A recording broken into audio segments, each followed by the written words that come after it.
Kaixo egunon, nire izena Zierto Biaz da, eta, bueno, 2.2 zereginean nago, konkretuki bideotutorial bat sortzea. Bideotutorial honetan, aukeratu dut zelan parte hartu eta zelan sortu bideodei bat. Bideo hau, zuzenduta dago ikasleentzat eta irakaslerentzat bebai. Eta, bueno, lizentzia Creative Commons CC BY 4.0 erekin egingo dut.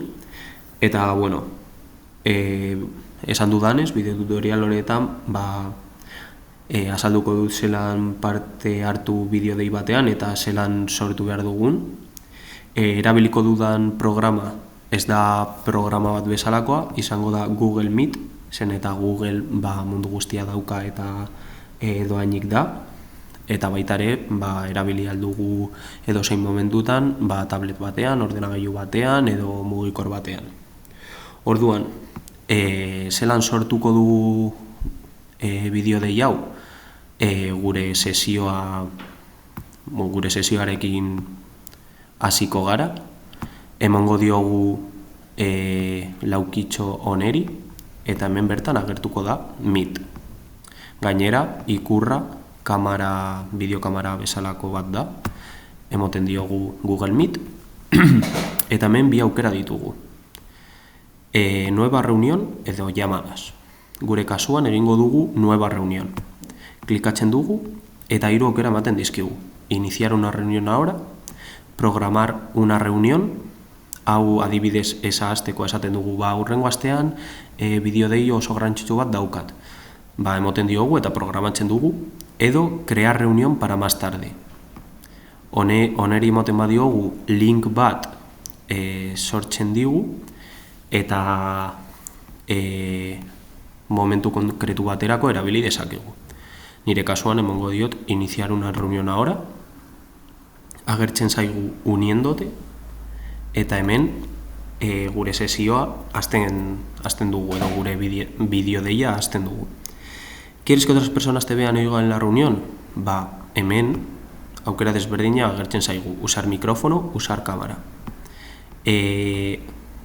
Egokiena da biak aukeratzea, tanto mikrofonoa eta kamera bebai. Ematen diogu biei, Meet Google quiere usar tus micrófonos y cámaras, ematen diogu permitir, eta hemen bertan kamera eta mikrofonoa agertzen zaigu. Vale. Nire kasuan, ikastolan nagoenez, ez dute erabiliko ez da agertuko nire aurpegia, baina, hemendik azalduko dut. Aktibar kamera, moten diogu klik oneri, eta gure kamera aktibatzen da, eta gero bebai mikrofonoa. Kasu honetan, itxaketen dugun bitartean, ikusten dira 3 marratxo horiek. 3 marratxo horiek agertzen direnean edo mugitzen direnean, esan nahi du gure audioa dabilela, ondo dabilela. Baita ere, klikatzen badiogu, mikrofonoa agertzen da gorriz, eta honek esan nahi du gure mikrofonoa ez dabilela, edo momentu honetan ez dugula ezer esan behar. Beste pertsonekin baldin bagaude, galderaren bat baldin badaukagu, emon diogu oneri, levantar la mano. Honi emoten diogu eta agertzen da. Zierto Biaz, galdera bat dauka edo zalantzaren bat dauka. Baita ere, konpartitu aldugu gure pantailan agertzen den informazioa. Ematen diogu konpartir pantalla, eta adibidez, nire kasuan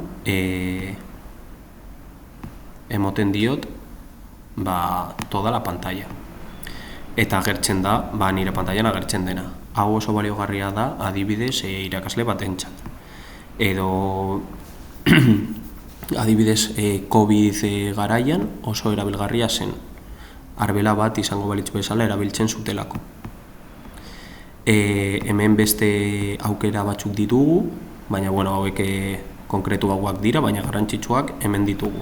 Mikrofono aktibatzea edo desaktibatzea, bideokamera aktibatzea edo desaktibatzea, gure pantalla partekatu zerbait erakutsi edo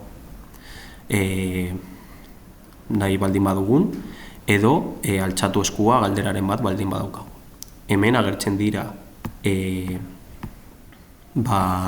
txar honetan daude zen pertsonak edo parte hartzaileak, eta hemen beste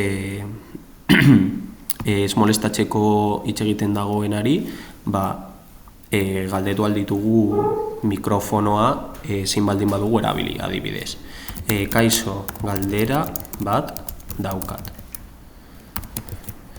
Eta hau txat modu bat bezala erabiltzen dugu, eta hainbat aukera esaten ditugu. Zer egiten dugu gure bideodeia amaitzeko? Ematen diogu eskegi, salir de la llamada, finalizar llamada para todo el mundo,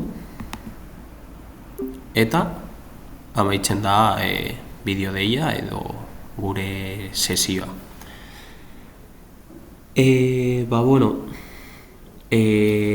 Bideotutorial honetan ikasi egin duguna izan da zelan Google Meet bideoa egitea, eta espero dut zeuen gustukoa izatea eta dandana argi gelditzea. Eskerrik asko.